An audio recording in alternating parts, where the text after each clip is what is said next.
Ya se definieron los semifinalistas de la Copa Libertadores y estos son los partidos que dieron de qué hablar de todo lo que fueron estos cuartos de final de Copa Libertadores. Empezaré hablando del último encuentro que fue el más sorpresivo y ese es el Peñarol versus Flamengo. Con el resultado logrado en Brasil por parte del equipo carbonero, el objetivo en casa era claro y ese era asegurar el resultado como sea en el global. Y si bien desde el principio fue duro, todo el partido Peñarol sufrió, pero su meta al final se dio. Peñarol se reconcilia con su inmensa historia lograda en las primeras páginas del fútbol sudamericano, logrando de estar en el infierno que fue para ellos quedar últimos en su grupo de Sudamericana en la temporada pasada, ahora a estar en lo más arriba en semifinales, estando a un paso de la final en Buenos Aires.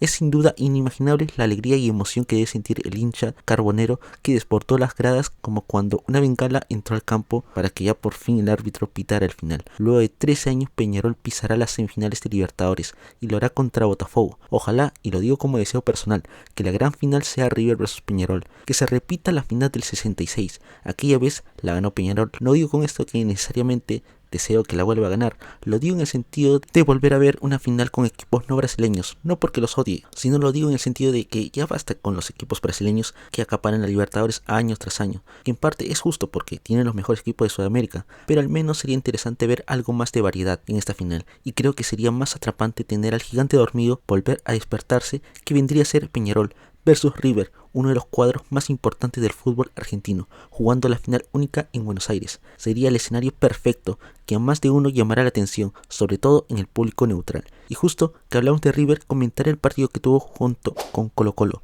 el equipo chileno que supo cómo jugarle de tú a tú a los millonarios en el partido pasado. Claro, al final no pudieron ganarles, pero tampoco perdieron en casa. Por otro lado, River venía con una confianza enorme antes del encuentro al haber podido vencer en el superclásico argentino a Boca Juniors, con 8 suplentes arrancando como titulares, pensando más en este encuentro. Todo lo que pudo salir bien salió súper genial para el equipo dirigido por el muñeco Gallardo, habiendo ganado estos dos partidos súper importantes. El partido se abrió con un centro de Santiago Simón a Colidio, que estando solo definió para adelantar a su equipo en el marcador. El partido terminó siendo muy tenso, las peleas no faltaron, y sin duda la joda y el folclore no fueron ajenos a este encuentro, como la vez que Armani dejó sentado en primera fila al King Vidal, y luego de la eliminación este fue ánimo de memes por las palabras que Arturo Vidal había dicho antes del encuentro, que no es sorpresa para nadie, pero sin duda sigue causando revuelo en el mundo del fútbol.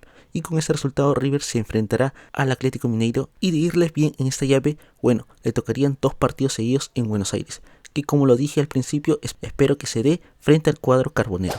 Y bueno, hablando del Brasileirao, no mentira, hablando de los demás encuentros, el otro partido que comentaré y sin duda fue un encuentro súper dramático fue el Sao Paulo versus Botafogo, un duelo que al comenzar Sao Paulo hizo mérito para tener el gol, pero al final quien terminaría saliendo con la suya sería el Fogao, un centro venenoso que se dio que el arquero lograría manotearlo, pero con mala suerte aterrizaría justo en la cabeza de Thiago Almada, y este aprovechó en adelantarse en el marcador. Luego, justo antes de que se acabara el primer tiempo, un penal le sería otorgado al Sao Paulo. Lucas Moura sería el encargado, pero lamentablemente falló horrible, mandándolo a los cielos, en lo que vendría a ser un evento premonitorio de lo que sería más tarde. Cuando todo estaba saliendo bien para el Fogao y parecía que se llevarían la llave, cerca del final del partido aparecería por la banda izquierda Andrés Silva, que daría un centro perfecto al 9, Jonathan Calleri, encajando el balón al arco rival, dando el empate dramático y llevando la llave a la tanda de penaltis. Curiosamente, este mismo jugador Calleri sería el primero errando. Y si preguntaban por Lucas Moura, este sí logró patear un penal, pero sí logró anotarlo, a diferencia de su compañero Calleri.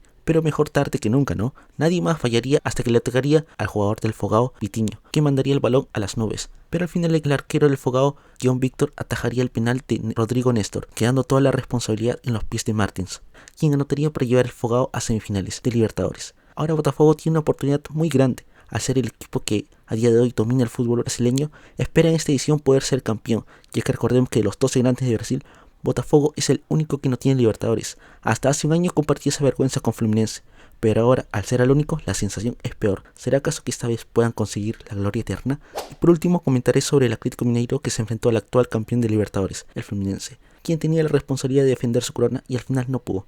Atlético Mineiro remontó la llave en el segundo tiempo con un doblete del grande Tete Iverson, dejando al pobre Fluminense sin soga ni cabra, ya que recordemos que el Fluminense, a pesar de haber avanzado en Libertadores, sigue estando complicado en el Brasileirao y coquetea con el descenso. Quizás esta sea la oportunidad para el despertar de ellos, ya que lo peor no es perder esta Libertadores, sino perder la categoría, que es lo peor que le puede pasar a un club. Y bueno, eso fue todo.